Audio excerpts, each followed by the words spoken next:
નમસ્કાર. વેબિનારમાં જોડાયેલ દરેકનું સ્વાગત છે. આજે ગિરનારી મંડળનો 865મો વેબિનાર છે. આજે હું ડૉક્ટર કેડી મિતિલિયા લોહ તત્વ ધરાવતી વનસ્પતિઓ વિશે માહિતી આપું છું. Iron containing plants. આયર્નને ફેરસ કહેવામાં આવશે. Fe એનો સિમ્બોલ છે, એટલે કે લોહ તત્વ. લોહ તત્વ શરીરને બહુ ઓછી માત્રામાં જરૂરી છે. કેલ્શિયમ જેટલું તો જરૂરી નથી, પરંતુ 8 મિલીગ્રામથી 27 મિલીગ્રામ દૈનિક રીતે જરૂરિયાત છે. લોહ તત્વ હિમોગ્લોબિનનો એક પાર્ટ છે. એટલે હિમોગ્લોબિનનું જે પ્રમાણ જાળવવું જોઈએ એ જાળવવા માટે જ ખાસ આ લોહ તત્વ જરૂરી છે. અને બીજું દેહધાર્મિક ક્રિયાઓ માટે પણ જરૂરી છે. એટલે કે આરબીસી, એટલે કે રક્તકણ, રેડ બ્લડ કોર્પસ્કલ્સ, એટલે કે આરબીસી રક્તકણ માટે હિમોગ્લોબિન, જેમાં હિમ એટલે કે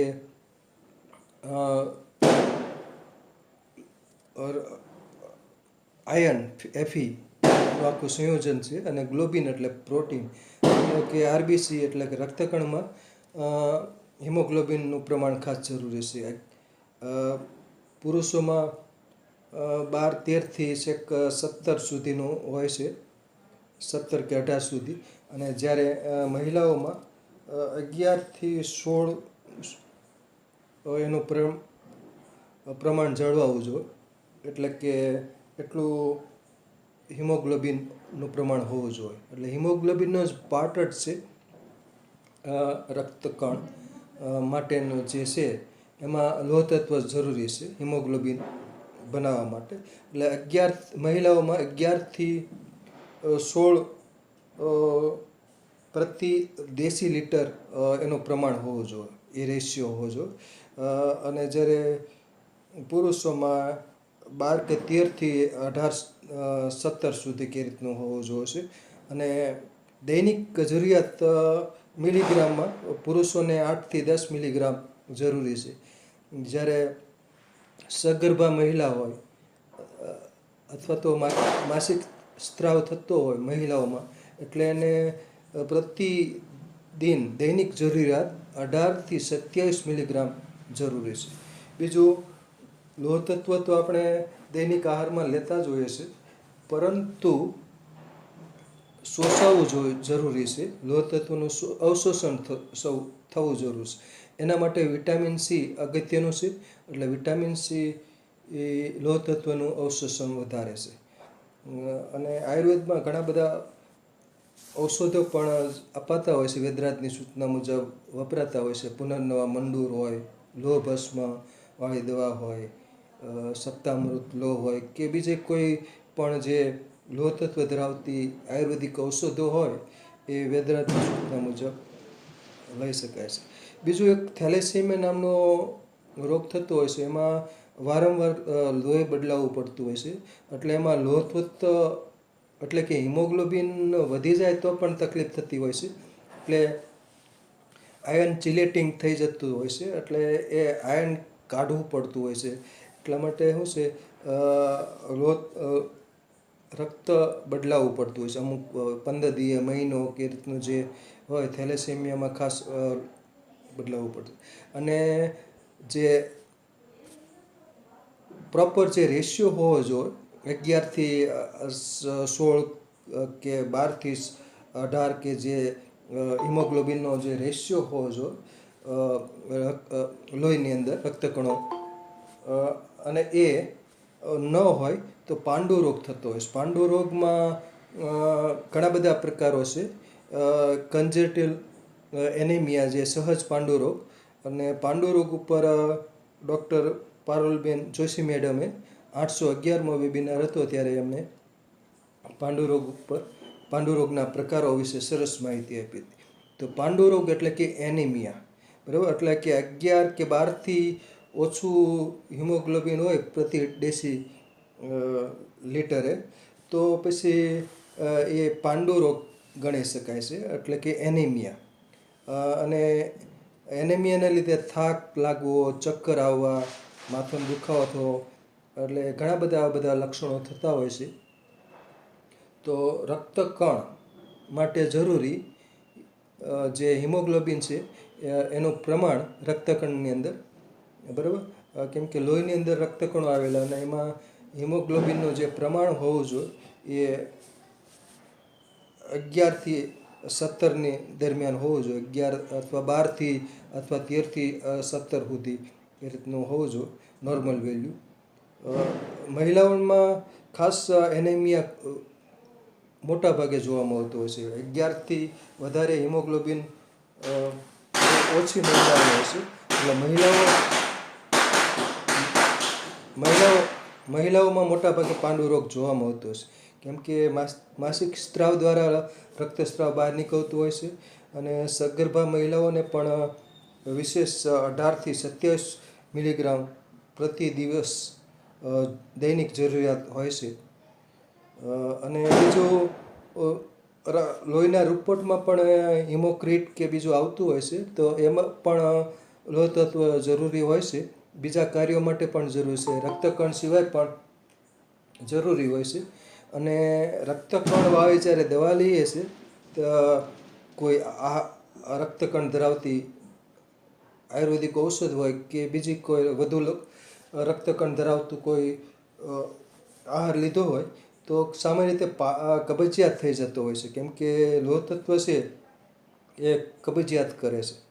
બીજું ટેનિન છે એ લોહ તત્વનું અવશોષણ છે એ ઘટાડે છે. ટેનિન છે ને, ટેનિનવાળું કોઈ આપણે તુરો કોઈ દ્રવ્ય લેતા હોય તો લોહ તત્વનું શોષણ અટકાવે છે. એટલે ખાસ કરીને તુરા ઔષધ ન લેવા જોઈએ. લોહ તત્વ વધારવું હોય એટલે વેદરાજ પરેજી આપતા જ હોય છે. માંસાહારમાં એટલે કે નોનવેજમાં લોહ તત્વ ઘણું બધું હોય છે. ઈંડા, માંસ, ચિકન, માછલી, સી ફૂડ, ઝીંગા, લેપ્ટા, શ્રીમ્પ વગેરે. એટલે માંસાહારી લોકોને સામાન્ય રીતે લોહ તત્વની ઉણપ મોટા ભાગે તો ઓછી થતી હોય છે, પણ એ લોકોને પણ જ્યારે લોહ તત્વનું અવશોષણ ન થતું હોય ત્યારે એની સમસ્યા થઈ શકે છે, એટલે કે એનિમિયા થઈ શકે, એનિમિક કન્ડિશન જોવા મળી શકે છે. બાકી આહારમાં તો અલગ અલગ પ્રમાણમાં લોહ તત્વ આવેલું હોય છે, એટલે કે હિમોગ્લોબિન નું જે લોહ તત્વનું જે પ્રમાણ છે, આયર્ન કન્ટેન્ટ, એ અલગ અલગ માં અલગ અલગ જે આહાર હોય છે એની અંદર અલગ અલગ હોય છે. તો ફોટોગ્રાફમાં આપ જુઓ છો ખારેક હોય કે ખજૂર, એમાં શું છે, ખારેકમાં તે લગભગ 100 ગ્રામ ખારેકની અંદર 7.3 મિલીગ્રામ લોહ તત્વ હોય છે. એટલે એટલું મળી શકે છે. એટલે 100 ગ્રામ ખારેક ખાધી હોય તો એટલું 7.3 મિલીગ્રામ મળી શકે છે. તો ફોટોગ્રાફમાં છે. અને લાલ તત્વ મોટા ભાગે જે લાલ તત્વ ધરાવતું જે કોઈ ખાદ્ય પદાર્થ હોય એમાં લોહ તત્વ વધુ હોવાની શક્યતા રહેલી છે. તેમ છતાં બીજા દ્રવ્યોમાં પણ હોય જ છે. તો ખારેક પછીનો ફોટોગ્રાફ. તો બરાબર, શરીર માટે જે જરૂરી ખનિજ તત્વો છે એમાં કેલ્શિયમ વિશે અગાઉ વાત કરી, મેગ્નેશિયમ, ફોસ્ફરસ, પોટેશિયમ, સોડિયમ, આ મોટી માત્રામાં તત્વો જરૂરી છે. જ્યારે અમુક જે ખનિજ તત્વો છે, ઝીંક છે, લોહ તત્વ છે, એ નાની માત્રામાં જરૂરી છે, પણ જરૂરથી તો છે જ. અને એનો લોહીની અંદર, રક્તની અંદર એનું જે પ્રમાણ ન જળવાય તો એનિમિક કન્ડિશન થતી હોય છે, એનિમિયા થતો હોય છે, પાંડુ રોગ કહેવામાં આવે છે. પાંડુ રાજાને આ રોગ થયો હતો એટલા પાંડુ રોગ કહેવામાં આવે છે. જે શરીર આખું ફીક્કું થઈ જાય અને આ નખ ઉપરથી પણ ખ્યાલ આવી જાય, નખમાં રેડનેસ ન આવે, ગુલાબીપણું ન આવે, તો જોઈ શકાય કે આમાં રક્તકણોની ઉણપ છે અથવા હિમોગ્લોબિનની ઉણપ છે, બરાબર, હિમોગ્લોબિન ઓછું છે એમ કહી શકાય છે. એટલે એનો શરીર ઉપર વિવિધ પ્રભાવ થતો જ હોય છે. તો વિવિધ જે ખનિજ તત્વો છે દેહધાર્મિક ક્રિયાઓ માટે અને અમુક શરીરની રચના માટે પણ જરૂરી હોય છે. ઝીંક છે, બરાબર, મોલિબ્લેડમ છે, પોટેશિયમ, સોડિયમ, તો આ બધા જે ખનિજ તત્વો છે, આયોડિન, એ તો નાની માત્રામાં જરૂરી છે. તો આ બધા તત્વો છે. પોટેશિયમ વધુ જોઈએ, ક્લોરિન, કેલ્શિયમ વિશેષ જરૂરી છે, કેમ કે હાડકાં અને દાંત માટે કેલ્શિયમ અને ફોસ્ફરસ તેમજ મેગ્નેશિયમ જરૂરી છે. પોટેશિયમ અને સોડિયમ એ શરીરમાં જે પાણીની સમતુલા પીએચ જાળવવા માટે ખાસ જરૂરી છે. પાણી તેમજ રક્તની પીએચ જાળવી હોય એના માટે સોડિયમ અને પોટેશિયમ ખાસ જરૂરી છે. પછીનો ફોટોગ્રાફ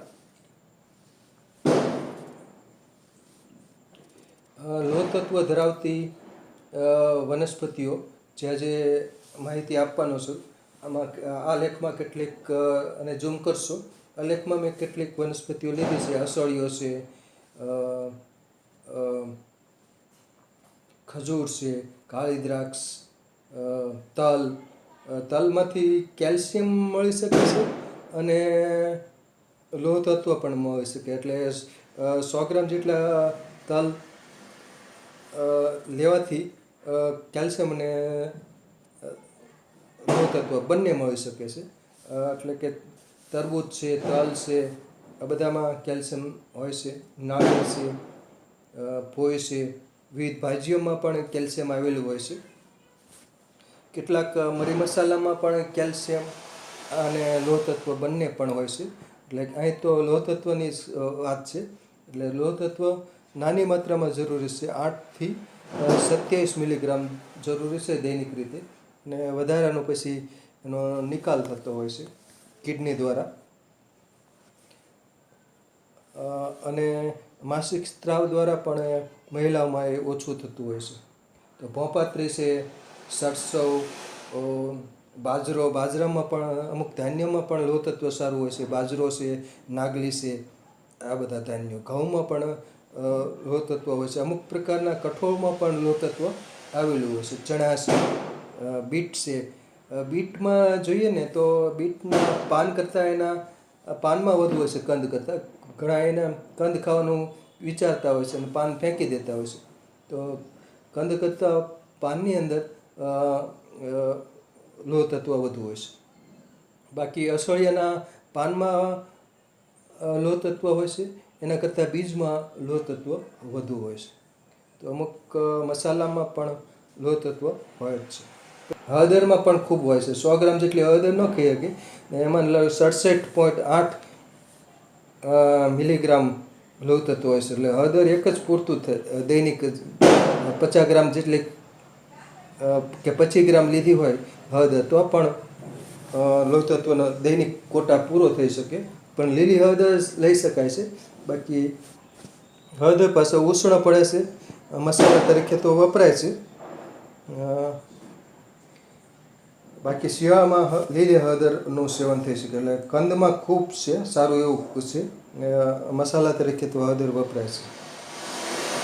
બાકી વિવિધ ભાજીઓમાં લોહ તત્વ સારું એવું હોય છે. પછીનો ફોટોગ્રાફ છે રાજગરો, એમેરેન્થસ પેનિક્યુલેટસ. તો રાજગરાના જે પાનની ભાજી કરીએ ને, તો એમાંથી મળી શકે છે 18.4 મિલીગ્રામ. એટલે દૈનિક જરૂરિયાત હોય એ રાજગરાના પાનની ભાજી કરીએ તો એટલું લોહ તત્વ મળી શકે. પણ લોહ તત્વ નું અવશોષણ થવું જોઈએ. અવશોષણ થાય એટલે વિટામિન સી વાળી ખોરાક પણ શરીરમાં જવો જોઈએ, તો જ લોહ તત્વનું અવશોષણ વ્યવસ્થિત રીતે થઈ શકે છે. પછીનો ફોટોગ્રાફ પછીનો ફોટોગ્રાફ છે તાંદળજો. એટલે એમેરેન્થેસી કુળની જેટલી બધી વનસ્પતિઓ છે એમાં લોહ તત્વ વિશેષ જોવામાં આવશે. એમેરેન્થસ બ્લિટસ, એમેરેન્થસ પોલીગેમસ. તો હિમોગ્લોબિન બનાવવા માટે જે જરૂરી લોહ તત્વ છે એ એમેરેન્થેસી કુળની વનસ્પતિ હોય જેમ કે જંગલી કણેજરો છે, તાંદળજો છે, ઢીમડો છે, કાંટો ડાંભો છે, આ બધી એમરેન્થેસી કુળની વનસ્પતિઓ છે. તો એના પાન ભાજી તરીકે વાપરવાથી ફાયદો થઈ શકે છે. તો તાંદળજાની અંદર 3.5 મિલીગ્રામ લોહ તત્વ હોય છે. એટલે તાંદળજાની ભાજીનું સેવન કરી શકાય છે.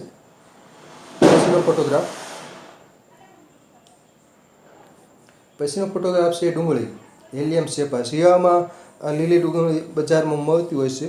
એટલે કે રીંગણાનો ઓળો બનાવવો હોય ત્યારે લીલી ડુંગળી, પાંદડાવાળી ડુંગળી હોય એ વપરાતી હોય છે. અને એમાંથી 7.4 મિલીગ્રામ લોહ તત્વ મળી શકે. એટલે ડુંગળી અને બટાટા, લીલી ડુંગળી અને બટાટાનું શાક પણ થતું હોય છે. અને લીલી ડુંગળીના પાનનું પણ કચુંબર કે અન્ય વાનગીઓ બનતી હોય છે. તો હેલિયમ સેપા ડુંગળી. પછીનો ફોટોગ્રાફ સુવા, એનેથમ ગ્રેવ્યુલેન્સ. સુવાના પાનની ભાજીમાંથી કરીએ તો 17.4 મિલીગ્રામ આપણને લોહ તત્વ મળી રહે. એટલે દૈનિક જરૂરિયાત તો પૂરી પાડી દે સુવાની ભાજી. પણ સુવાની ભાજી એકદમ ઉષ્ણ હોય છે. એટલે 100 ગ્રામ જેટલી ભાજી એકલી તો ખાઈ શકાતી નથી. એટલે અંદર બીજું ભાજી પણ ઉમેરવી જરૂરી બને છે.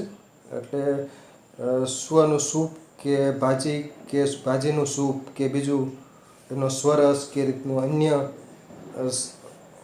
વાનગીઓ સાથે ઉમેરીને એનો થઈ શકે છે. તો સુવા, એનેથમ ગ્રેવ્યુલેન્સ. પછીનો ફોટોગ્રાફ. અને સુવા તો પ્રસૂતિ પછી પ્રસૂતા મહિલાને અપાતા જ હોય છે સુવાના પાનની ભાજી. એટલે ખાસ કરીને સગર્ભાવસ્થા દરમિયાન અને પછી લેક્ટેશન પીરિયડ દરમિયાન પણ હિમોગ્લોબિન માટે લોહ તત્વ જરૂરી છે. પછીનો ફોટોગ્રાફ છે કાંટો ડાંભો. કાંટો ડાંભો છે આ એક જંગલી વનસ્પતિ છે. અને આ વનસ્પતિ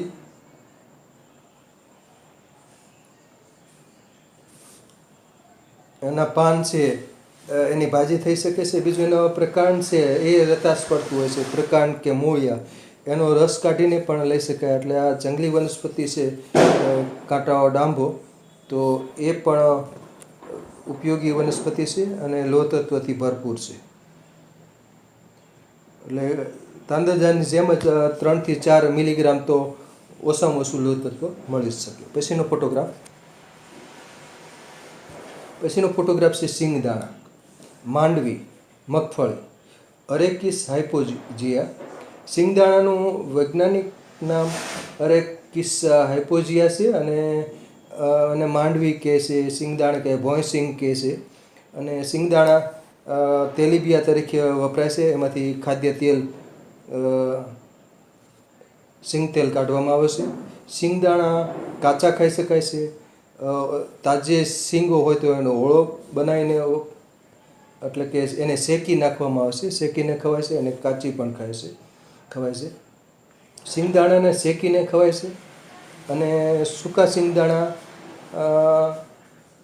માં નમક ઉમેરી અને એને ખારી સિંગ બનાવવામાં આવે છે.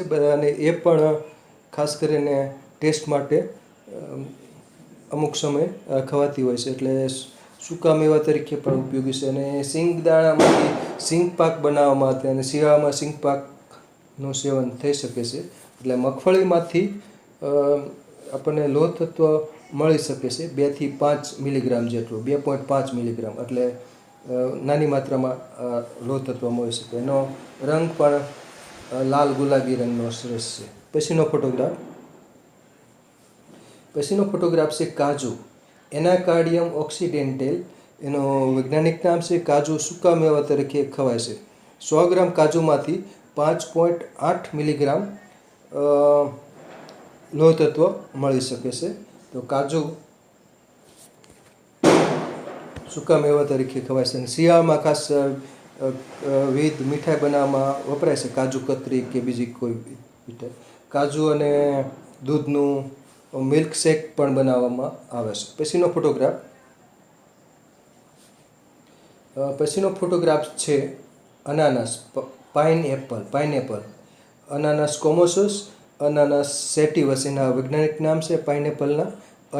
અનાનસ, તો અનાનસ છે એમાંથી 100 ગ્રામમાંથી 2.4 મિલીગ્રામ લોહ તત્વ મળી રહેશે અને એમાંથી વિટામિન સી પણ મળી રહેશે. એટલે અનાનસનું સેવન દિવસ દરમિયાન કરી શકાય. તાસીર મુજબ, કેમ કે લોહ તત્વ છે એનું અવશોષણ ખાસ થવું જોઈએ, તો એમાં વિટામિન સી છે એટલે અવશોષણ લોહ તત્વનું થઈ શકે છે. એટલે અનાનસ ખાવાથી વિટામિન સી પણ મળે અને લોહ તત્વનું અવશોષણ પણ થઈ શકે છે. પછીનો ફોટોગ્રાફ છે સીતાફળ, અનુના સ્ક્વેમોઝા. એને કસ્ટર્ડ એપલ કહેવામાં આવે છે.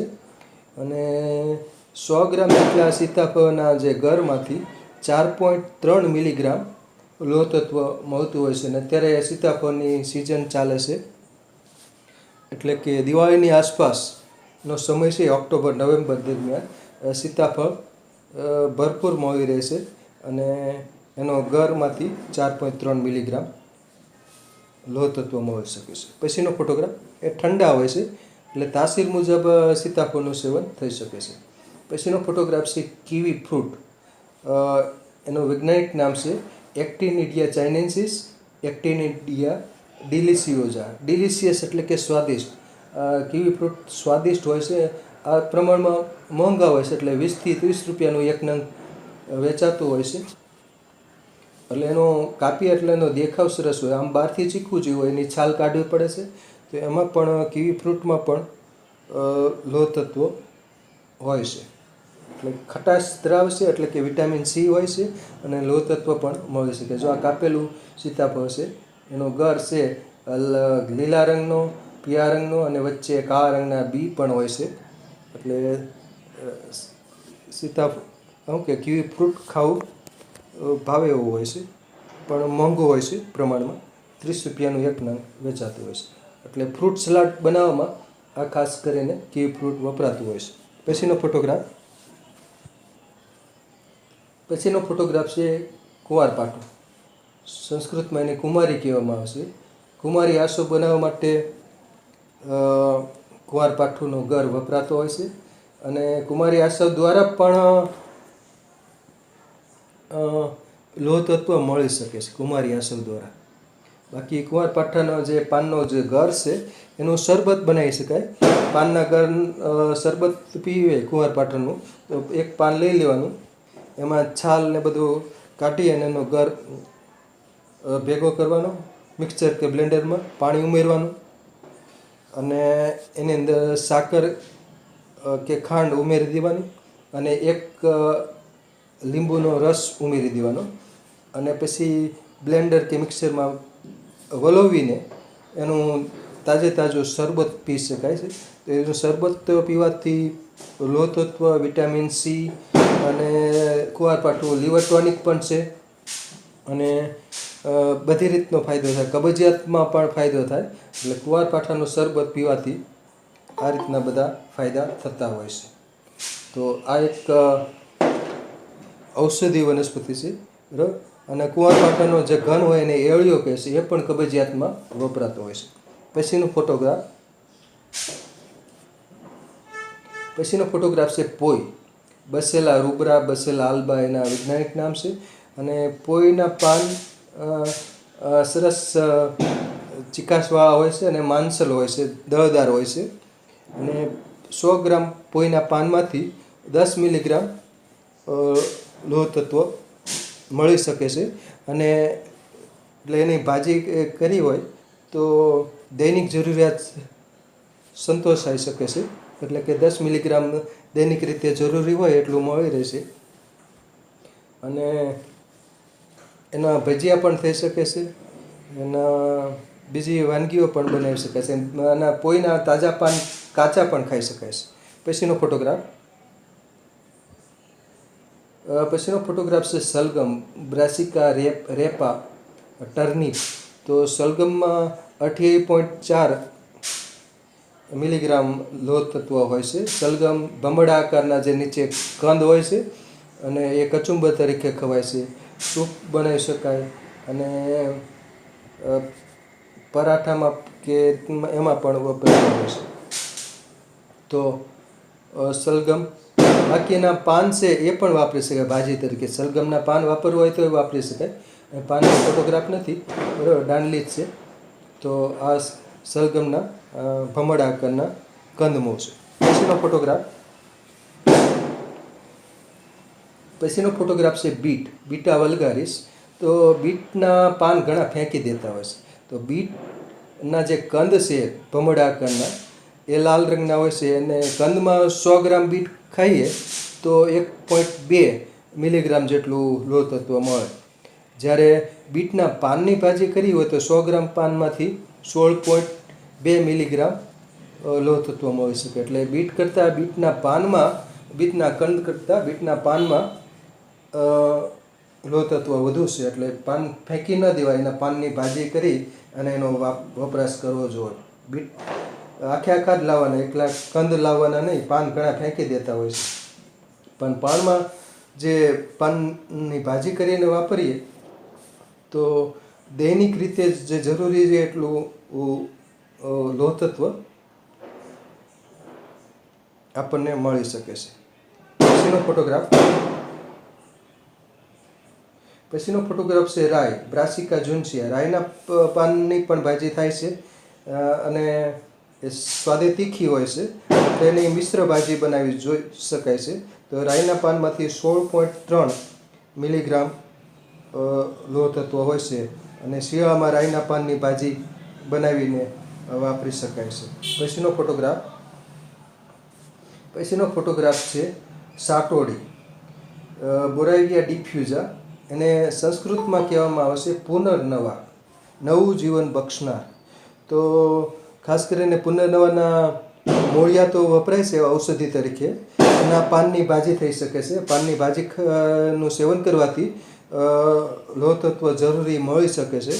અને બાકી એનું કોઈ પુનર્નવાની એટલે કે સાટોડીના મૂળિયા મંડૂર સાથે પુનર્નવા મંડૂર નામની એક આયુર્વેદિક ઔષધ બનાવવામાં આવશે અને વેદરાજની સૂચના મુજબ પુનર્નવા મંડૂરનું સેવન કરવાથી લોહ તત્વ મળી શકે, એટલે હિમોગ્લોબિનનું પ્રમાણ વધારી શકાય છે. તો સાટોડીના પાનની ભાજી અને એના મૂળિયા છે એ ઔષધિ તરીકે વપરાય છે પુનર્નવા મંડૂર બનાવવા માટે. પછીનો ફોટોગ્રાફ છે રાઈ, બ્રાસિકા ઝુનસિયા. હવે રાઈ છે 1 થી 2 ચમચી કે 4 ચમચી આપણે વાપરતા હોય છે રાઈના બીજ વઘારમાં. અને બાકી અથાણામાં રાઈના બીજમાંથી કુરિયા કરવામાં આવે છે, એ પણ અથાણામાં વપરાતા હોય. મરચાં હોય, ખાટા અથાણા હોય, એમાં રાઈના કુરિયા ખાસ વપરાતા હોય છે. એટલે 100 ગ્રામ બીજમાંથી 7.9 મિલીગ્રામ લોહ તત્વ મળી શકે, પણ 100 ગ્રામ રાઈ ખાઈ શકાય નહીં. 1 થી 2 ચમચી વપરાતી હોય છે સામાન્ય રીતે. એટલે દૈનિક વપરાશ તો 1 થી 2 ચમચી થતો હોય છે. પછીનો ફોટોગ્રાફ એવી જ રીતનું સરસવ છે, બ્રાસિકા કેમ્પેસ્ટ્રી સરસવ, પિયાર સરસવ.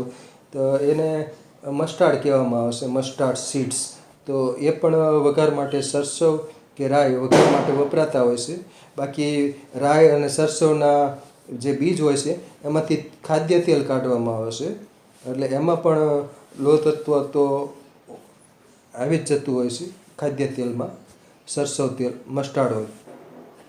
પણ એ ખાસ કરીને યુપી, ઉત્તર ભારતના જે રાજ્યો છે પંજાબ, હરિયાણા, ઉત્તર પ્રદેશ, ત્યાં ખાસ સરસવનું તેલ વાપરતા હોય છે, ત્યાં જ વાપરી શકાય.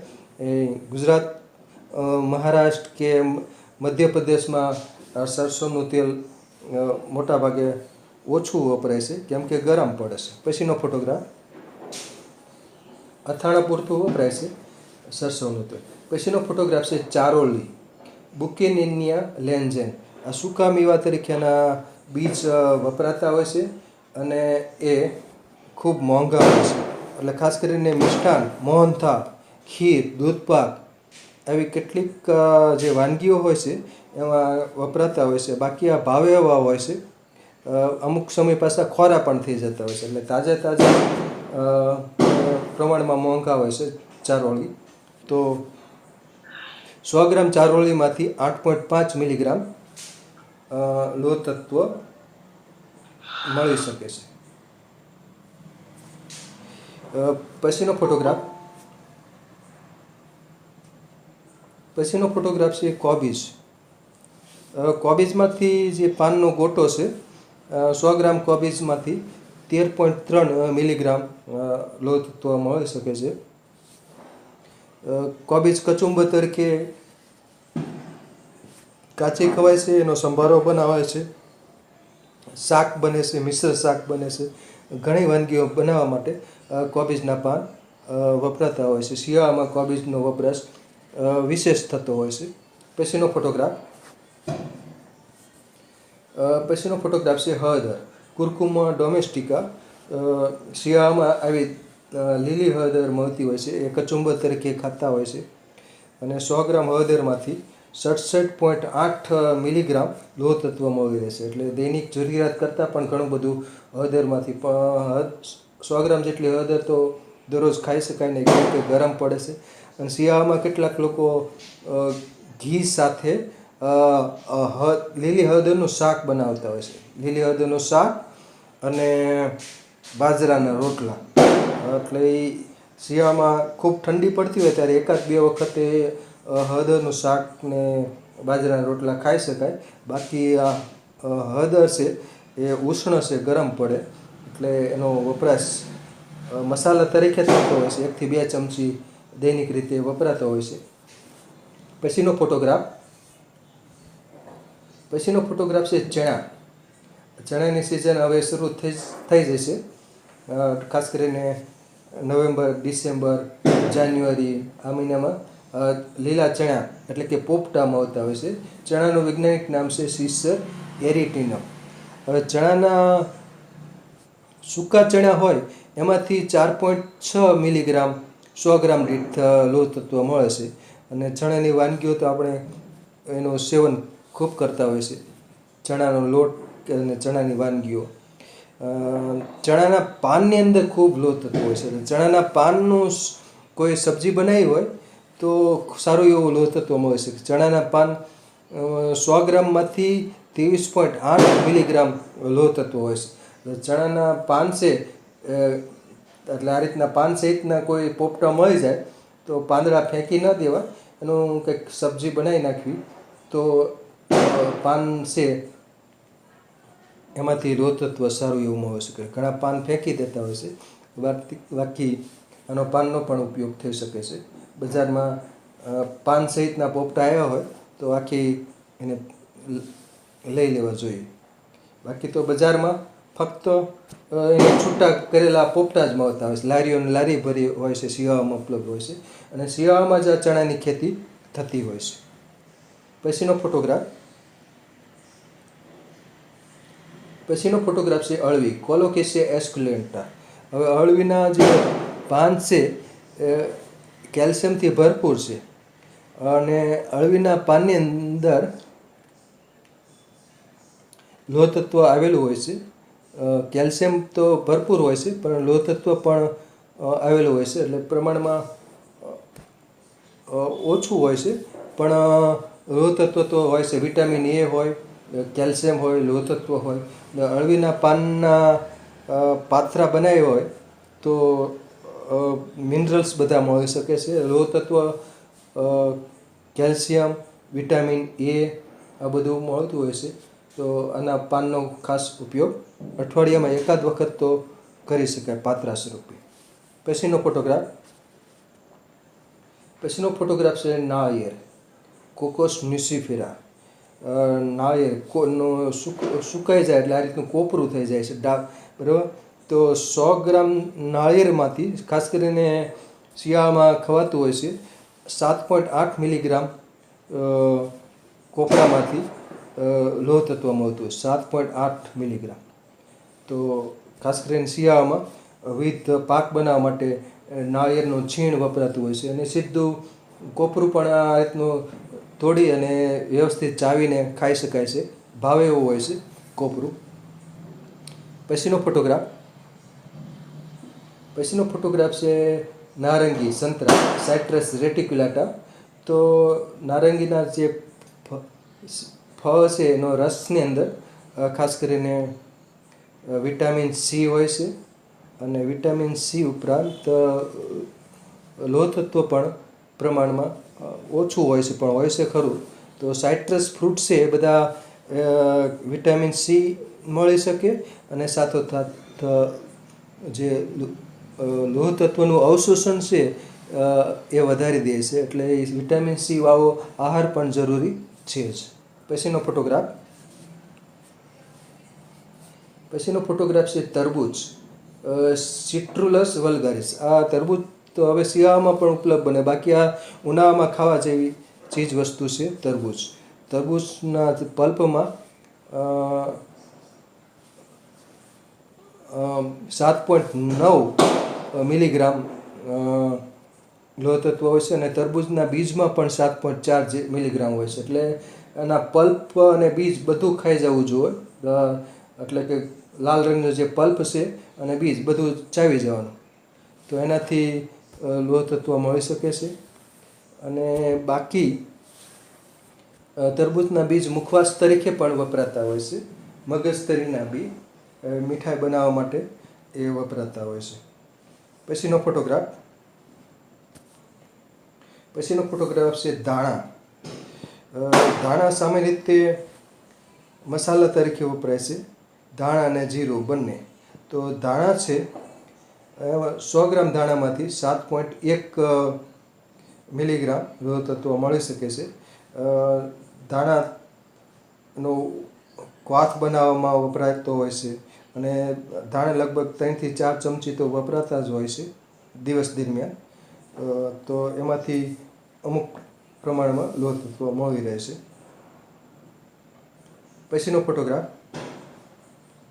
પછીનો ફોટોગ્રાફ છે જીરું ક્યુમિનમ સાઇમિનમ. જીરું પણ મોટા પ્રમાણમાં 100 ગ્રામ જેટલું તો ખવાતું નથી, મોંઘું પણ હોય છે અને એટલું બધું ખાઈ પણ શકાતું નથી. એટલે જીરુંમાં 100 ગ્રામમાંથી 11.7 મિલીગ્રામ હોય. એટલે જીરું ફક્ત વઘાર કરવામાં જ વપરાતું હોય છે. 1 થી 2 ચમચી કે રીતનું કે વધુમાં વધુ દિવસ દરમિયાન 4 થી 5 ચમચી જેટલું જીરું વપરાતું હોય છે. પછીનો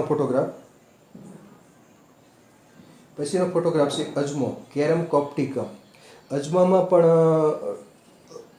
લોહ તત્વ 100 ગ્રામ દીઠ 12.5 મિલીગ્રામ હોય છે. અજમો પણ ઉષ્ણ હોય છે એટલે એ ફક્ત મુખવાસ તરીકે અજમો ખાઈ શકાય છે. 1 થી 2 ચમચી જેટલો શેકેલો અજમો હોય અથવા તો અજમોને તલનો મુખવાસ બનાવતા હોય છે તો 1 થી 2 ચમચી જેટલો જ ખાઈ શકાય. બાકી તો થેપલા હોય, ભજીયા હોય કે બીજી ચણાની કોઈ આઈટમ હોય એમાં મસાલા તરીકે અજમો વપરાતો હોય છે. પછીનો ફોટોગ્રાફ છે આંબા હળદર કુર્કુમા એમેડા. એનું વૈજ્ઞાનિક નામ છે કુર્કુમા એમેડા.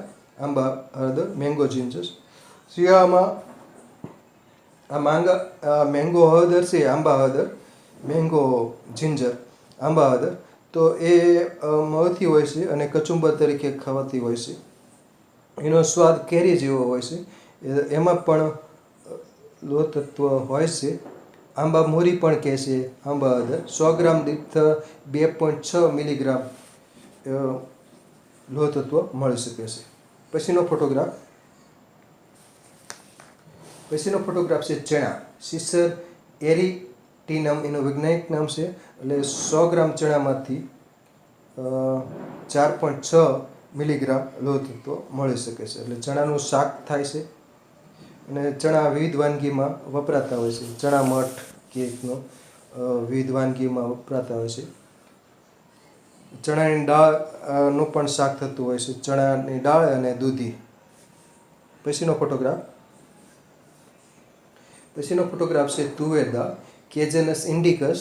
તો તુવેર છે, ખાસ કરીને દાળ ભાત વખતે તુવેરની દાળ, અને બાકી પૂરણપોળીમાં આ તુવેર દાળ બાફેલી હોય એની પેસ્ટ વપરાતી હોય છે. 100 ગ્રામ તુવેરમાંથી 2.7 મિલીગ્રામ લોહ તત્વ મળી શકે, પણ 100 ગ્રામ જેટલી તો તુવેર મોટાભાગે કોઈ શાક બનાવ્યું હોય, આખા તુવેરનું પણ શાક થતું હોય છે અને તુવેરની દાળ બનાવવામાં આવે છે. પછીનો ફોટોગ્રાફ છે મરચાં છે, શિમલા મરચાં, કેપ્સિકમ સ્પીસીસ. તો મરચાંમાં છે લીલા તાજા મરચાં હોય કે લાલ મરચાં હોય. તાજા મરચાં હોય એ આપણે 20 રૂપે ખવાય છે. 4.4 મિલીગ્રામ 100 ગ્રામ મરચાંમાંથી મળે છે. મોળા મરચાં હોય તો ખવાય છે, બાકી તીખા મરચાં તો 100 ગ્રામ જેટલા ખાવા મુશ્કેલ બનતા હોય. તો આ શિમલા મરચાં એને ચીભડિયા મરચાં કહેવામાં આવે છે. બહુ મોળા હોય છે એકદમ. તેમાં વિટામિન સી, કેલ્શિયમ, લોહ તત્વને બધું મળતું હોય છે. પછીનો ફોટોગ્રાફ, આ લાલ મરચાં એ પણ શિયાળામાં ખાસ મળતા હોય છે અને એ ખાસ કરીને શેકીને અથવા તો તળીને ખવાતા હોય છે, અથવા એનું અથાણું બનાવીને ખવાતું હોય છે. પણ આ પણ વધુ પ્રમાણમાં ખવાતા નથી, નહીંતર હરસ થઈ શકે છે વધુ ખાવાથી. પછીનો ફોટોગ્રાફ છે દેશી બોલર મરચાં, કેપ્સિકમ એન્યુ. હવે આ મરચાં એકદમ બોલર મરચાં હોય, જ્યારે કુમળા હોય છે ને ત્યારે મોળા હોય છે, એટલે અને આ મરચાં સ્વાદિષ્ટ હોય છે. એટલે આ કાચા ખાઈ શકાય છે અને તળીને કે શેકીને પણ ખવાય છે. તો આ પ્રમાણમાં મોળા હોય છે, પણ આનું જેમ કદ વધતું જાય એમાં તીખાશ વધતી જાય છે. એકદમ નાના અને આ રીતના હોય છે, કરચલીવાળા હોય છે એકદમ.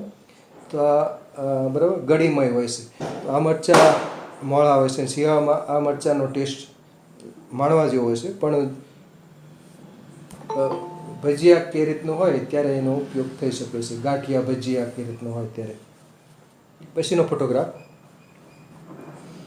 ફોટોગ્રાફ છે ગાજર, ડવકસ કેરોટા.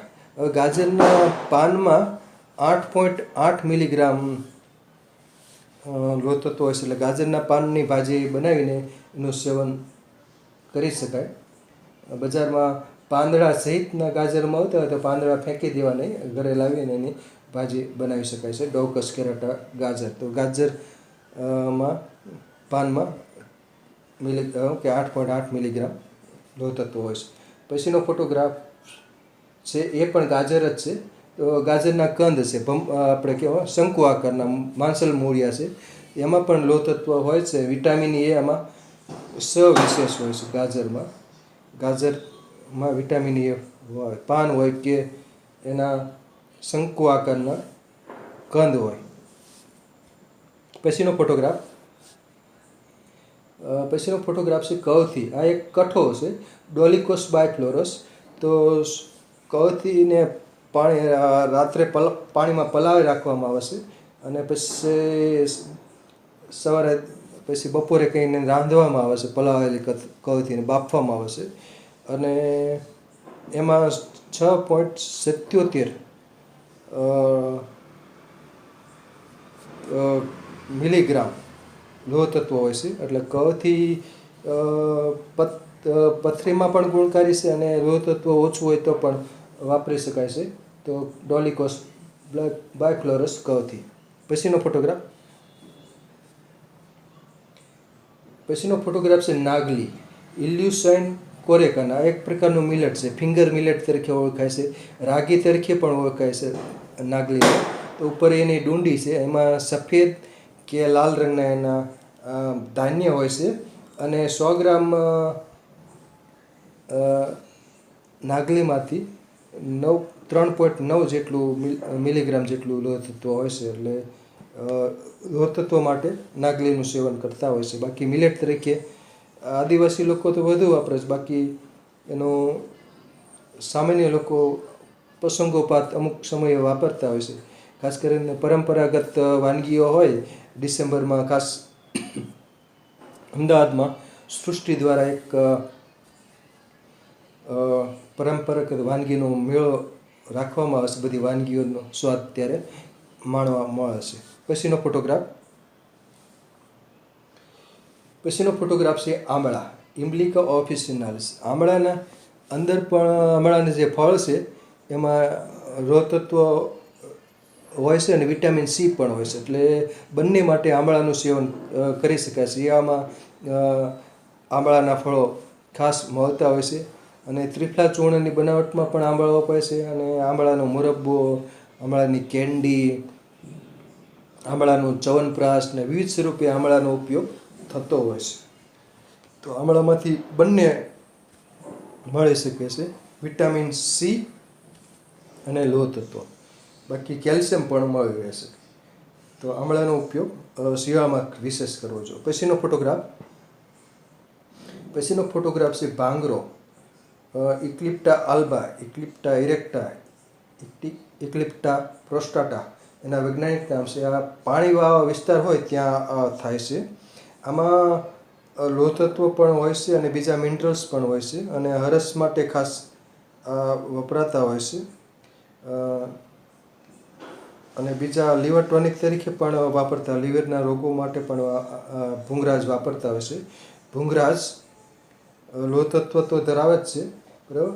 ભાંગરો, ઇક્લિપ્ટા આલ્બા અને ભૂંગરાજ તેલ વાળને શું કહેવાય, ચિરંજીવી બનાવવા માટે ભૂંગરાજ તેલ વપરાતા હોય છે. કેસ કાળા કરવા માટે પણ ભૂંગરાજની આઈટમ વાપરતા હોય છે. પછીનો ફોટોગ્રાફ છે એલચી. એલચી મસાલા તરીકે જ વપરાય છે. એટલે 100 ગ્રામ એલચી વાપરવી હોય તો વાપરી શકાય નહીં, કેમ કે એલચી ખૂબ મોંઘી હોય છે. એટલે એ મસાલા તરીકે જ વાપરી શકાય. એલચીમાં પણ લોહ તત્વ 4.6 મિલીગ્રામ હોય છે. પણ એલચી 1 થી 2 દાણા કે 5 દાણા એથી વધારે વપરાતા નથી. મુખવાસ તરીકે વપરાય છે, પેંડામાં વપરાય છે, દૂધપાકમાં ને બધી મીઠાઈ બનાવવામાં. એલચીના ફોતરા ચા બનાવવા માટે વાપરે છે અને બીજ છે એ મીઠાઈ બનાવવા માટે અંદર બીજના દાણા હોય એ વપરાય છે. પછીનો ફોટોગ્રાફ છે સ્ટ્રોબેરી. સ્ટ્રોબેરીમાં 1.8 મિલીગ્રામ લોહ તત્વ હોય છે. એની સિઝનમાં સ્ટ્રોબેરી વિટામિન સી પણ હોય છે. એટલે સ્ટ્રોબેરીનું સેવન સિઝન વખતે એનું સેવન થઈ શકે છે. પછીનો ફોટોગ્રાફ છે ફાલસા ગ્રેવી એશિયાટિકા. ફાલસામાં વિટામિન સી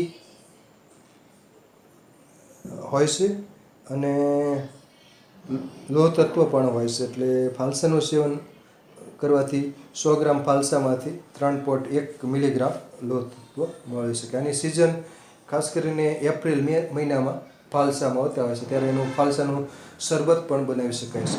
પછીનો ફોટોગ્રાફ છે કોકમ, ગાર્સિનિયા ઇન્ડિકા. તો કોકમ છે દાળ શાકમાં ખટાશ માટે વપરાય છે. એટલે વિટામિન સી હોય છે અને કેલ્શિયમ ને લોહ તત્વ ને બધું આમાં આવેલું હોય છે. એટલે કોકમ મસાલા તરીકે ખટાશ ઉમેરવા માટે વપરાતું. કોકમના ફળનું શરબત પણ બનાવી શકાય છે. આ કોકમના ફળના ચિપ્સ કરી અને એના સૂકવણી કરવામાં આવે છે અને એ દાળ શાકમાં ખટાશ માટે વપરાય છે. ખાસ કરીને મહારાષ્ટ્રમાં વિશેષ વપરાય છે. અને બાકી પહેલાં જ્યાં લીંબુ કે ટામેટાં નહોતો વપરાતા ત્યારે આ કોકમ ખટાશ માટે વપરાતું હતું. પછીનો ફોટોગ્રાફ છે સોયાબીન, ગ્લાયસિન મેક્સ. આ બહારનું એક તેલીબિયા છે અને એ તેલીબિયા 100 ગ્રામ સોયાબીનમાંથી 10.4 મિલીગ્રામ લોહ તત્વ મળી શકે. એટલે કઠોળ તરીકે એના જે બીજ હોય રાંધીને ખવાતા હોય. સોયાબીનની વડી પણ બનાવાય છે અને સોયાબીનમાંથી ખાદ્ય તેલ પણ કાઢતા હોય છે. પછીનો ફોટોગ્રાફ છે અખરોટ, જુગલેન્સ રિજિયા. તો અખરોટ છે એ સૂકા મેવા તરીકે વપરાતું હોય છે. 100 ગ્રામ અખરોટમાંથી 2.6 મિલીગ્રામ લોહ તત્વ હોય છે. બાકી વિટામિન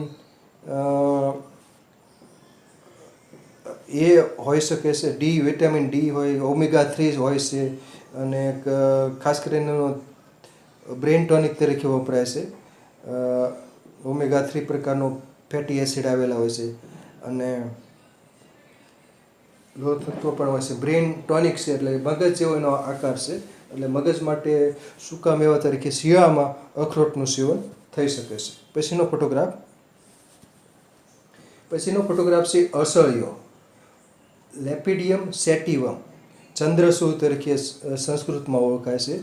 અસળિયાના 100 ગ્રામ બીજમાંથી 100 મિલીગ્રામ લોહ તત્વ મળી શકે છે, પણ 100 ગ્રામ બીજ ખાવા બહુ અઘરા છે, કેમ કે ઉષ્ણ હોય છે, તીખા હોય છે. એટલે અસળિયાની રાબ બની શકે, અસળિયાની ખીર સ્વરૂપે સેવન થઈ શકે છે.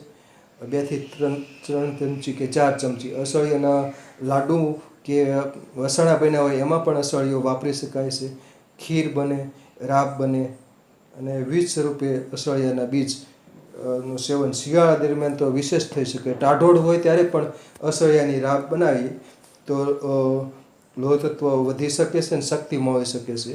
એટલે કે પાંડુ રોગની સારવાર માટે અસળિયો ગુણકારી છે. વજન પણ વધારે છે, ઊંચાઈ પણ વધારે છે, એટલે અસળિયો ગુણકારી છે.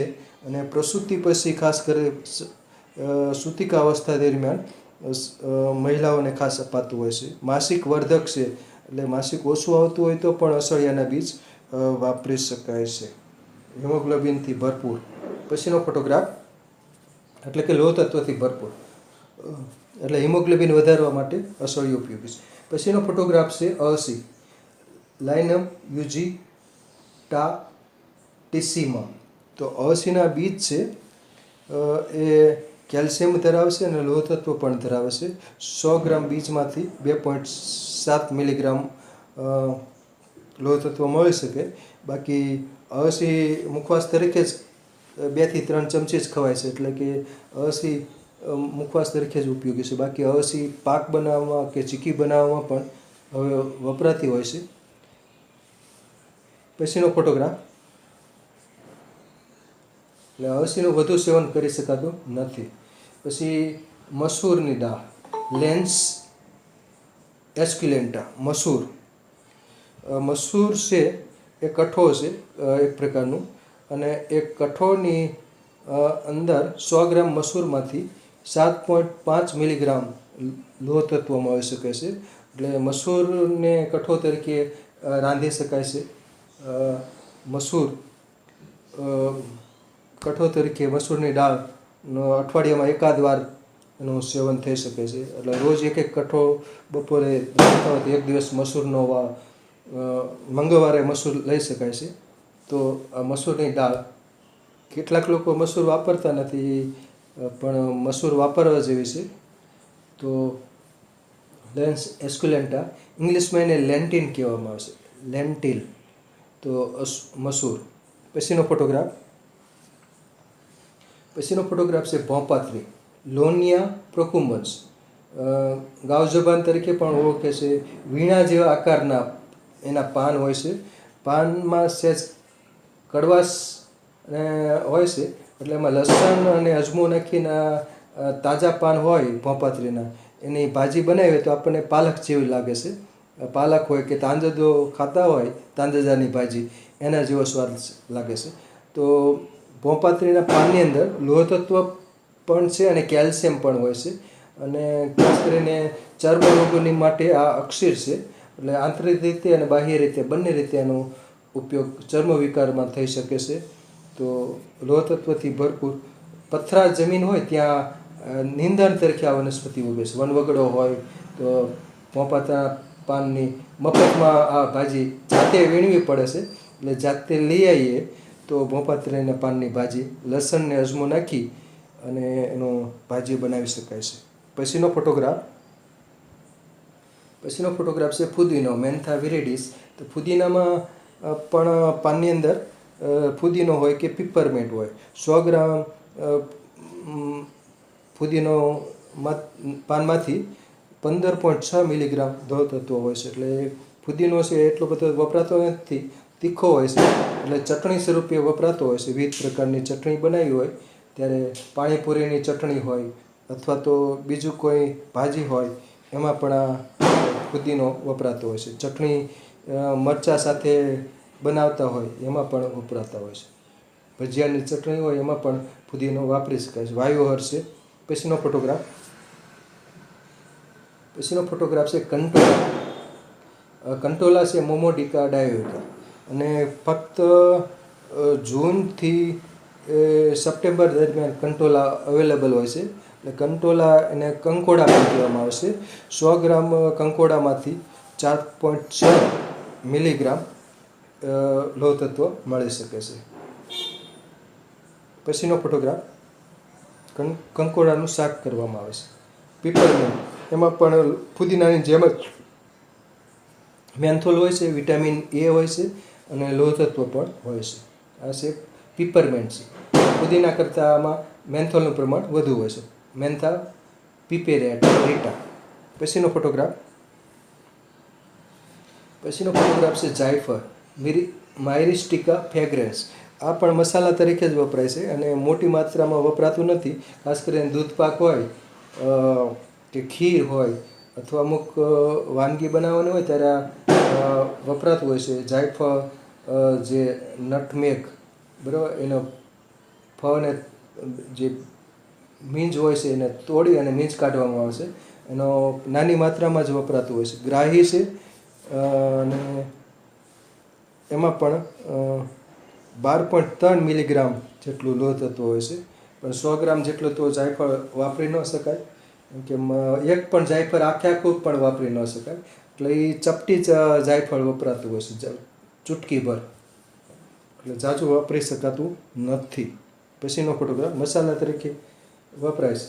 પછીનો ફોટોગ્રાફ છે આંબો, કેરી, મેન્જીફેરા ઇન્ડિકા. કાચી કેરીમાં પણ લોહ તત્વ હોય છે. એનું કાચી કેરીમાંથી આમચૂર બનાવવામાં આવે છે. પાકી કેરીમાં પણ લોહ તત્વ હોય જ છે. પણ આમાં કાચી કેરીમાં ટેનિન હોય એટલે લોહ તત્વનું અવશોષણ બહુ એકદમ કાચી કેરી હોય તો ઓછું હોય, પણ જ્યારે ખટાશ પકડી ગઈ હોય તો પછી વિટામિન સી અને લોહ તત્વ બંને મળી શકે છે. પાકી કેરીમાં પણ લોહ તત્વ હોય જ છે. પછીનો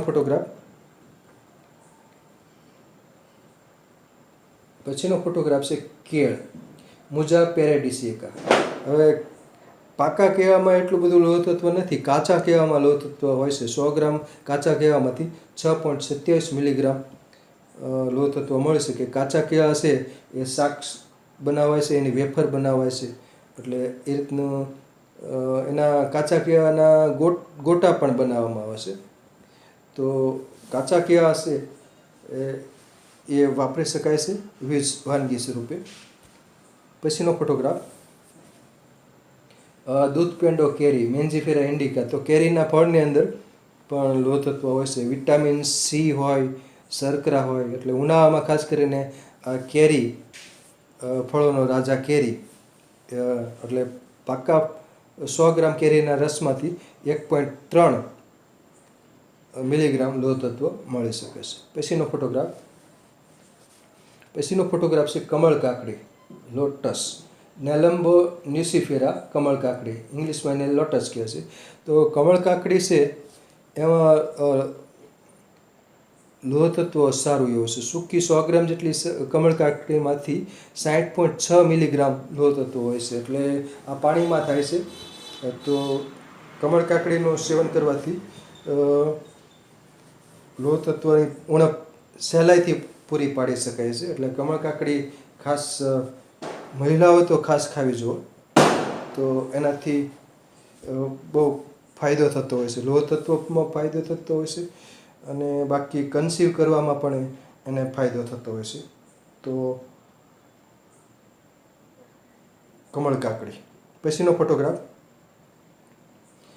ફોટોગ્રાફ છે ફાફડો થોર, ઓપુન્સિયા ઇલિસિયોર. હાથલો થોર પણ કહે છે.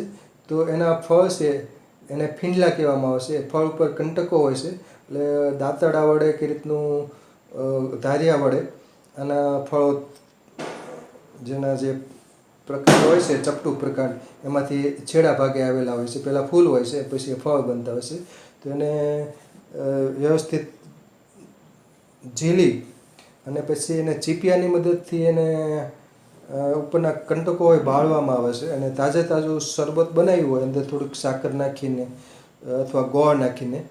તો એ શરબત પીવાથી લોહ તત્વ વધી શકે છે. એ ફાફડા થોરના ફળમાં પણ સારું હોય છે. એટલે ઘણા આનું ફાફડા થોરના ફળો લઈ આવતા હોય, 100 થી 200 રૂપિયા કિલો વેચાતા હોય છે. અને તાજે તાજું શરબત બનાવ્યું હોય તો ફાયદો થાય છે, કેમ કે રાખી મૂકવાથી એનું શરબત બનાવીને રાખી મૂકવાથી પછી આથો આવી જાય છે, ફર્મેન્ટેશન થઈ જાય છે. એટલે ફળ તાજા જ વાપરવા હિતકારી ગણી શકાય. ફાફડા થોરના ફીંડલા. પછીનો ફોટોગ્રાફ છે મરી, પાઇપર નાયગ્રામ. મરી પણ મસાલા તરીકે જ વપરાય છે. એમાં 12.4 મિલીગ્રામ હોય છે. એટલે ત્રિકટુ ચૂર્ણ હોય એમાં વાપરીએ દવા ઔષધ તરીકે તો એ લોહ તત્વ પણ મળી શકે. એક ચમચી કે 1.5 ચમચી ત્રિકટુ ચૂર્ણ વેદરાજની સૂચના મુજબ અલગ અલગ કફ ઉધરસ હોય કે બીજા કોઈ રોગ હોય ત્યારે અપાતું હોય છે. તો એમાં લોહ તત્વ હોય છે. સૂંઠ, મરી અને લીંડી પીપર એટલે કે ત્રિકટુ ચૂર્ણ, તો એની બનાવટમાં મરી વપરાતા હોય છે. પાઇપર નાયગ્રામ. મરીને તીખા પણ કહેવામાં આવે છે.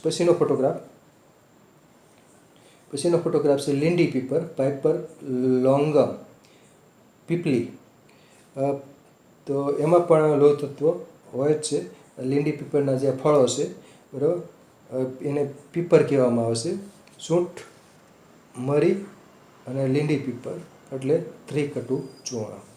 હૃદય માટે પણ ગુણકારી, કફ ઉધરસ માટે પણ સારું. પછીનો ફોટોગ્રાફ છે ભોયામલી, ફાઇલેન્થસ એમેરસ. અને આમાં પણ લોહ તત્વ સારું છે. આ લીવર ટોનિક છે, એટલે કે લીવરમાં યકૃત માટે સારું છે. કમળો મટાડે છે. આમાં પણ લોહ તત્વ આવેલું હોય છે. એટલે આના પાન છે તાજા પણ ખાઈ શકાય છે. એટલે કમળો હોય ત્યારે ખાસ આનું સેવન. સુકવણી કરેલ હોય એ પણ વપરાતું હોય છે. અને ચૂર્ણ કરી અને તાજું એને જ્યુસ કરીને પણ વાપરી શકાય છે. પછીનો ફોટોગ્રાફ છે દાડમ, પુનિકા ગ્રેનેટમ. દાડમના દાણા અને દાડમની છાલ એમાં લોહ તત્વ આવેલું છે. દાડમમાં દાણા હોય છે 1.8 મિલીગ્રામ લોહ તત્વ હોય છે. એમાં કેલ્શિયમ પણ હોય છે. એટલે લોહ તત્વ તો પ્રમાણ ઓછું છે, પણ કેલ્શિયમ આમાં દાડમમાં સારું એવું હોય છે. પછીનો ફોટોગ્રાફ છે ખજૂર, ફિનિક્સ ડેક્ટિલિફેરા, ખજૂર. હવે 100 ગ્રામ જેટલી ખજૂરમાંથી 7.3 મિલીગ્રામ લોહ તત્વ મળે છે. એટલે ખજૂર તો 100 ગ્રામ ખાઈ શકાય છે. એટલે આખા દિવસમાં 100 ગ્રામ ખજૂર ખાધી હોય તો દૈનિક જરૂરિયાત લોહ તત્વની પૂર્ણ થઈ જાય છે. એટલે ખજૂર તો ખાવા જેવી છે અને વિવિધ પાકમાં પણ વપરાય છે. પછીનો ફોટોગ્રાફ છે ચિલગોજા, પાઇનસ જીરાડીએના એનું વૈજ્ઞાનિક નામ છે. આ ચિલગોજા છે ખૂબ મોંઘા હોય છે. એટલે 4,000 થી 5,000 રૂપિયા કિલો વેચાતા હોય છે અને સૂકા મેવા તરીકે વપરાય છે. એટલે આ ખાસ કરીને ચિલગોજા માં લોહ તત્વ તો હોય છે, બીજું તેલી એટલે સૂકા મેવા એટલે ચરબી પણ હોય છે. એટલે નાની માત્રામાં લઈ શકાય છે, કેમ કે મોંઘા હોય છે. એટલે 100 ગ્રામ જેટલા ખાવા પણ થોડાક અઘરા પડતા હોય છે, કેમ કે મોંઘા જ ખૂબ હોય છે. એટલે બરાબર. પછીનો ફોટોગ્રાફ છે બદામ, પ્રુનસ એમિગડેલસ, આલમંડ.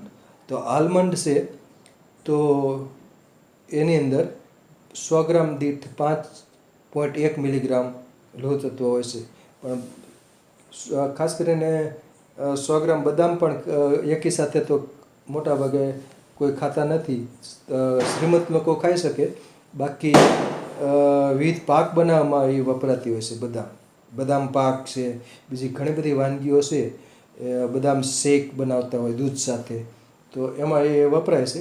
બાકી બદામ મોંઘી હોય છે, એટલે એનો ઉપયોગ સૂકા મેવા તરીકે લિમિટેડ થશે. પછીનો ફોટોગ્રાફ પિસ્તા, એ પણ સૂકા મેવા તરીકે જ વપરાય છે. પિસ્ટાસિયા વેરા, એ પણ ખૂબ મોંઘું હોય છે.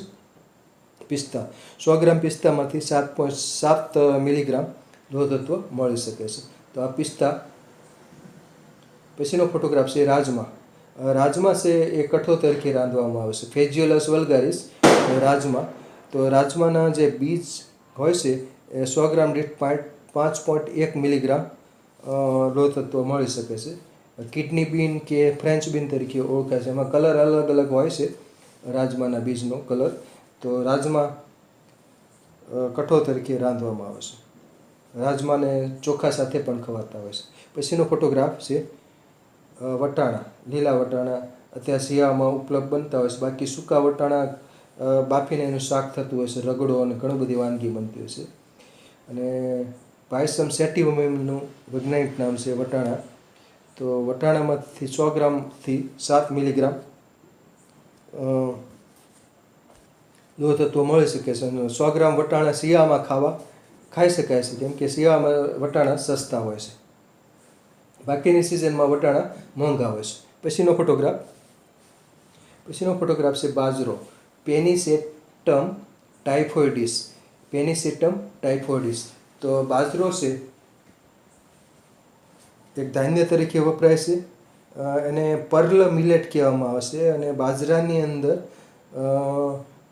8 મિલીગ્રામ 100 ગ્રામ જેટલો બાજરામાંથી 8 મિલીગ્રામ લોહ તત્વ મળી શકે છે. એટલે બાજરામાં લોહ તત્વ હોય છે, કેલ્શિયમ પણ હોય છે.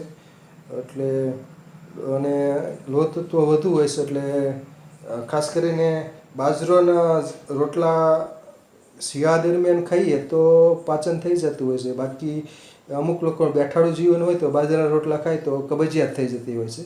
બાકી મહેનતુ લોકોને બાજરો બારે માસ ખાય છતાં એ લોકોને વાંધો આવતો નથી, કેમ કે એ શ્રમ કરતા હોય છે એટલે પચી જાય છે બાજરો. બાકી બેઠાડું જીવન જીવતા હોય એ લોકો શિયાળો દરમિયાન ઓળો રોટલો, ખાસ બાજરાના રોટલા અને રીંગણાનો ઓળો એ ખાસ દેશી ખાણું છે સૌરાષ્ટ્રનું. પછીનો ફોટોગ્રાફ છે નાની લૂણી, એને ઝીણકી લૂણી પણ કહે છે. પોર્ચ્યુલકા ક્વોડ્રીફિડા ખાટી લૂણી પણ કહે છે. એમાં ખટાશ આવેલી હોય છે. તો એના ભાજીને મુઠિયા ઘણી બધી વાનગી બનતી હોય છે. કઢીમાં પણ આની લૂણી વાપરવામાં આવે છે. લૂણીની કઢી પણ થતી હોય છે. કઢી બનાવવા માટે લૂણી વપરાતી હોય છે. તો આ નીંદણ તરીકે ઉગતી હોય છે લૂણી. નાની લૂણી અને મોટી લૂણી બે પ્રકારની હોય છે. આ નાની લૂણી છે અને બડગલી પણ કહે છે. પછીનો ફોટોગ્રાફ છે નાગરવેલ. Piper Beatle. હવે નાગરવેલના પાન તીખા હોય છે એટલે મુખવાસ તરીકે તો એકાદ બે પાન જ ખવાતા. બાકી નાગરવેલનું શરબત બનાવીને લઈ શકાય. 100 ગ્રામ નાગરવેલના શરબત બનાવીને લીધું હોય તો 10.9 મિલીગ્રામ લોહ તત્વ મળી શકે છે. એટલે નાગરવેલના પાનમાં લોહ તત્વ સારું એવું હોય છે. એટલે એનો શરબત પી શકાય. અને બાકી વિવિધ વાનગી બનાવી હોય તો એમાં પણ નાગરવેલ વાપરી શકાય. બાકી મુખવાસ તરીકે એનું પાન ચવાતું હોય છે. જેમાં પછીનો ફોટોગ્રાફ છે જુવાર. સ્વર્ગમ વલ્ગેર. જુવાર છે એ પણ પીજિયન મિલેટ તરીકે ઓળખાય છે. એટલે કે મિલેટ તરીકે હોય છે. ગામડાના લોકો, મહેનતુ લોકો જુવારના રોટલા ખાતા હોય છે. 100 ગ્રામ જુવારમાંથી 4.1 મિલીગ્રામ લોહ તત્વ મળી શકે છે. જુવારના રોટલા થાય છે. જુવારની ધાણી પણ ખાસ કરીને હોળી વખતે જુવારની શેકીને એની ધાણી બનાવવામાં આવે છે. તો એ ધાણી હોળી વખતે ખાસ ખવાય છે. કફ ઉધરસમાં એ જુવારની ધાણી ગુણકારી છે. પછીનો ફોટોગ્રાફ છે અગથિયો. સેસબેનિયા ગ્રાન્ડિફ્લોરા. તો અગત્યના પાન કે પુષ્પોની ભાજી થઈ શકે છે. 100 ગ્રામમાંથી 3.9 મિલીગ્રામ જેટલું લોહ તત્વ મળી શકે છે. તો આ લાલ અગથિયો છે. પીળા કે સફેદ ફૂલવાળો અગથિયો પણ હોય છે. પછીનો ફોટોગ્રાફ છે શેરડી. શેરડી છે એ તાજી ચૂસીને ખવાય છે. શેરડીમાંથી ગોળ બનાવવામાં આવે છે. એટલે શેરડીના રસમાંથી લોહ તત્વ મળી શકે એ રીતનું એનો ગોળ છે, ગોળમાં પણ લોહ તત્વ હોય છે. એટલે ગોળ છે એ ખાસ કરીને વિવિધ મીઠાઈ બનાવવા માટે, ચીક્કી બનાવવા માટે અને એમાં ગોળ વપરાતો હોય છે. એટલે ગોળ નું સેવન કરવાથી હિમોગ્લોબિન વધારી શકાય છે. એટલે વિવિધ ગળપણ યુક્ત જે વાનગી બનતી હોય એમાં ગોળ વપરાતો હોય છે. પછીનો ફોટોગ્રાફ છે લવિંગ, સિઝિઝિયમ એરોમેટિકમ. લવિંગમાં પણ 100 ગ્રામમાંથી 11.7 મિલીગ્રામ. પણ લવિંગ બહુ ઉષ્ણ હશે, 1 થી 2 મુખવાસ તરીકે એક લવિંગ જ ચાવી શકાય છે. અને બાકી વિવિધ વાનગીમાં મસાલા તરીકે વપરાતું હોય, વિવિધ શાક હોય કે એમાં લવિંગ વપરાતા હોય છે, વઘાર દરમિયાન વાપરતા હોય છે. બાકી 100 ગ્રામ લવિંગ ખાવા અઘરા પડે, કેમ કે લવિંગ એ બહુ મોંઘા હોય છે. મસાલા તરીકે જ વાપરી શકાય લવિંગ. પછીનો ફોટોગ્રાફ છે સફેદ તલ, સિસમમ ઇન્ડિકમ. હવે તલમાંથી 100 ગ્રામ તલ ખાયા હોય તો 9.3 મિલીગ્રામ જેટલું લોહ તત્વ મળી શકે છે. સિસમમ ઇન્ડિકમ. તો તલમાં કેલ્શિયમ પણ સારું એવું હોય છે અને લોહ તત્વ પણ મળી શકે છે અને ચરબી પણ મળી શકે છે. એટલે તલ ખૂબ ગુણકારી છે અને રોજ 1 મુઠ્ઠી તલ ખાઈ શકાય વ્યવસ્થિત ચાવીને, તો એનો વ્યવસ્થિત લાભ શરીરને મળી શકે છે.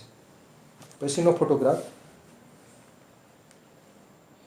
ફોટોગ્રાફ છે મેથી, ટ્રિગોનેલા ફિનમ ગ્રીકમ. મેથી છે એના દાણા, મેથી દાણા એ મસાલા તરીકે મોટા ભાગે વપરાય છે. પણ મેથી દાણાને રાત્રે પાણીમાં પલાળી બીજે દિવસે બાફી અને મેથી દાણાનું અંદર લસણ ને ડુંગળી નાખી અને વઘારીને આખું શાક કરવામાં આવે છે. અને 100 ગ્રામ મેથી દાણાનું શાક હોય તો એમાંથી 6.5 મિલીગ્રામ જેટલું લોહ તત્વ મળી શકે છે. પછીનો ફોટોગ્રાફ છે પાણાફાડ, ટ્રાઇડેક્સ પ્રોકુમ્બન્સ. આ પણ પથરા જમીનમાં થાય છે, એટલે આના પાનની અંદર લોહ તત્વ આવેલું હોય છે. એટલે એના પાનનો રસ છે આંતરિક રીતે ઔષધ તરીકે લીધું હોય તો લોહ તત્વ મળી શકે છે. પાનનો રસ અને અંદર ગોળ નાખીને લીધું હોય તો એ ઔષધિ તરીકે વાપરી શકાય, લોહ તત્વ વધારી શકે છે. બાકી રક્ત સ્તંભક તો છે જ પાણાફાડ. પછીનો ફોટોગ્રાફ છે આમલી, ટેમેરિન્ડસ ઇન્ડિકા. આમલીની અંદર લોહ તત્વ હોય છે 1.7 મિલીગ્રામ જેટલું હોય છે લોહ તત્વ. તો લોહ તત્વ હોય છે.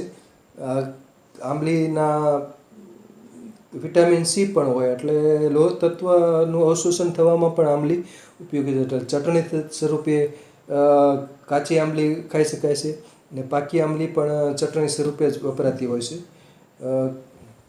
પણ ચટણી 100 ગ્રામ જેટલી તો ખાઈ શકાતા નથી. પછીનો ફોટોગ્રાફ છે મેથી. મેથીના પાનની અંદર પણ લોહ તત્વ આવેલું હોય છે. જેમ કે મેથી દાણા છે એમાં લોહ તત્વ છે, પાનની અંદર પણ 2 મિલીગ્રામ જેટલું લોહ તત્વ હોય છે. એટલે મેથીના પાનમાંથી કેલ્શિયમ મળી શકે અને લોહ તત્વ પણ મળી શકે છે. એટલે પાન કાચા પણ ખાઈ શકાય છે. પછીનો ફોટોગ્રાફ છે સિંગોડા. અત્યારે સિઝન છે ટ્રાપા નટન્સ. તો સિંગોડામાં પણ લોહ તત્વ 1.35 મિલીગ્રામ જેટલું હોય છે. એમાં સ્ટાર્ચ હોય છે કાર્બોહાઈડ્રેટ તરીકે અને એમાં કેલ્શિયમ પણ હોય છે અને લોહ તત્વ પણ હોય છે. એટલે સિંગોડાનું સેવન શિયાળા દરમિયાન, ખાસ કરીને ઓક્ટોબરથી જાન્યુઆરી ખીહર સુધી સિંગોડા ઉપલબ્ધ હોય છે. પછી સિંગોડાની સુકવણી કરેલા હોય અને એનો લોટ પણ વાનગી તરીકે, ફરાળી વાનગી માટે સિંગોડાનો લોટ વપરાતો હોય છે. પછીનો ફોટોગ્રાફ, અત્યારે બાફેલા સિંગોડા આવતા હોય છે, એમાં એ જે હોય છે એ ફેરસ સલ્ફેટ વાપરતા હોય છે બાફવા માટે સિંગોડા, બરાબર. પછીનો ફોટોગ્રાફ છે ઘઉં, ટ્રિટિકમ એસ્ટિવમ. ઘઉંને ફાડા હોય કે રીતનું સ્વરૂપે સેવન કરીએ હોય તો લોહ તત્વ વિશેષ મળી શકે. મેંદો હોય તો મેંદામાં લોહ તત્વ ઓછું મળે, પણ આજનો આખા ઘઉં હોય, ઘઉંના ફાડા હોય, એમાંથી ઘઉંના ફાડામાંથી ઓરમું કે ફાડા લાપસી બનાવેલ હોય તો એમાં લોહ તત્વ મળી શકે છે. અને લાપસી બનાવી હોય તેમાં જાડો લોટ વપરાતો હોય છે અને એમાં પાછો ગોળ પણ વપરાતો હોય છે, એટલે લાપસીમાંથી પણ લોહ તત્વ મળી શકે છે. અને ઘી ઉમેરાય છે એટલે એ ખાસ કરીને ઉપયોગી છે ઘઉં. તો ઘઉંની અંદર 4.9 મિલીગ્રામ લોહ તત્વ હોય છે, એટલે ઘઉંની રોટલી કે સ્વરૂપે પણ ઘઉં વપરાતા હોય છે. પછીનો ફોટોગ્રાફ છે મગ, વિગ્ના રેડિયેટા. તો મગની અંદર પણ લોહ તત્વ હોય છે, એટલે કે 4.4 મિલીગ્રામ જેટલું હોય છે. એટલે મગ કઠોળ તરીકે રાંધવામાં આવશે અને મગની પાસે વિવિધ વાનગીઓ પણ બનતી હોય છે. તો મગ તો ખવાય છે.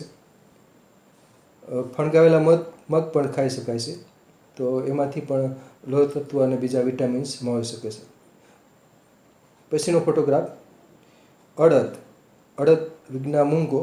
તો અડદની દાળ છે એ પણ લોહ તત્વ ધરાવે છે, 3.8 મિલીગ્રામ હોય છે 100 ગ્રામ અડદમાંથી. તો એમાંથી પણ લોહ તત્વ મળી શકે છે અડદની દાળમાંથી. પછીનો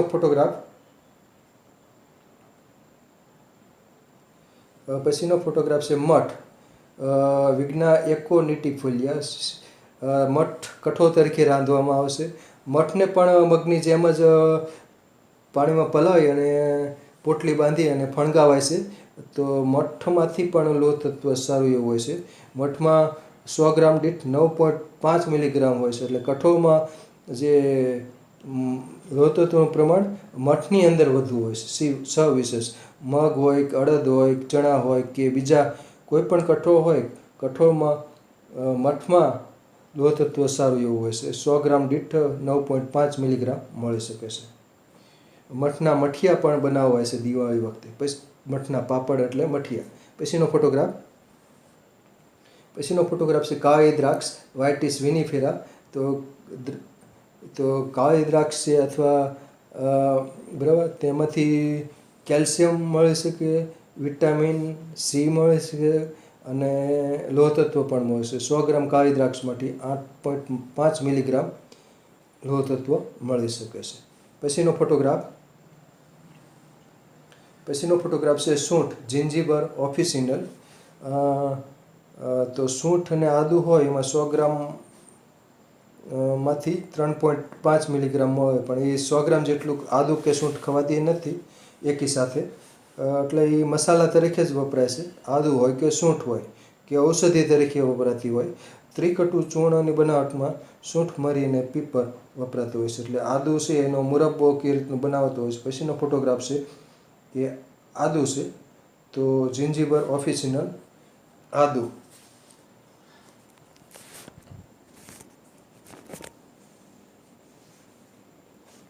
તો આ સિવાય પણ ઘણી બધી ખાદ્ય પદાર્થ છે એમાં લોહ તત્વ તો હોય છે, પણ દરેકમાં લોહ તત્વનું પ્રમાણ વધતા ઓછા મિલીગ્રામમાં હોય છે. અને મિલીગ્રામમાં જ જરૂર હોય છે, ઝાઝો નથી. 8થી 27 મિલીગ્રામ જેટલું દૈનિક લોહ તત્વની જરૂરિયાત હોય છે. અને બીજું ફોર્ટિફાઈડ સિરિયલ્સ હોય કે ફોર્ટિફાઈડ કોઈ આઈટમ હોય તેમાં લોહ તત્વ ઉમેરતા હોય છે. બરાબર, તો મંડૂર ભસ્મ છે, લોહ ભસ્મ, સપ્તામૃત લોહ, પુનર્નવા મંડૂર, અને એ સિવાય કુમારી આસવ, અને એ સિવાય બીજા ઘણા બધા આયુર્વેદિક ઔષધો છે. જ્યારે લોહ તત્વની ઉણપ હોય એટલે હિમોગ્લોબિનનું પ્રમાણ ઓછું થઈ ગયું હોય ત્યારે હિમોગ્લોબિનનું પ્રમાણ વધારવા માટે, પાંડુરોગની સારવાર માટે લોહ તત્વ ધરાવતી ઔષધો વેદરાજની સૂચના મુજબ લઈ શકાય. બાકી જે લોહ તત્વ વિશેષ હોય, વધુ હોય એવા ખાદ્ય પદાર્થો વાપરીએ તો લોહ તત્વ વધારી શકાય છે. અને બાકી લોહ તત્વ વિશેષ વધે, અવશોષણ વ્યવસ્થિત થાય એટલા માટે વિટામિન સી પણ આહારમાં લીધું હોય તો વધી શકે છે. તો લોહ તત્વ વિશે આજે અમારું વક્તવ્ય પૂરું થાય છે. લોહ તત્વમાં ઠક્કર સાહેબ જો બોલી શકે તો ટૂંકમાં કંઈ કહેવું હોય તો કહી શકે છે. જો નેટવર્ક હોય તો બોલી શકશે. હાજી, નમસ્કાર સાહેબ. જય ધન્વંતરી. જય ધન્વંતરી. આજે 2 દિવસ પહેલા આપે કેલ્શિયમ લીધું, આજે આપે આયર્ન લીધું. આ શરીર ધબકતું જે રહે છે, તંદુરસ્ત કહીએ, સ્વસ્થ રહીએ, સ્વસ્થતા કહીએ, એ રક્તને આધીન હોય છે. અને રક્ત એ આયર્ન, કેલ્શિયમ ને આધીન હોય છે.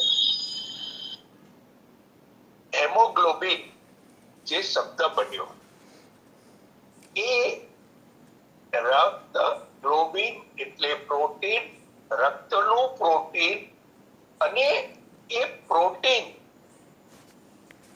ને શરીરના કોષો સુધી પહોંચાડવા માટે બળતણ રૂપે ઓક્સિજન, આ ત્રણેયનું કામ રક્ત કરે, હેમોગ્લોબિન.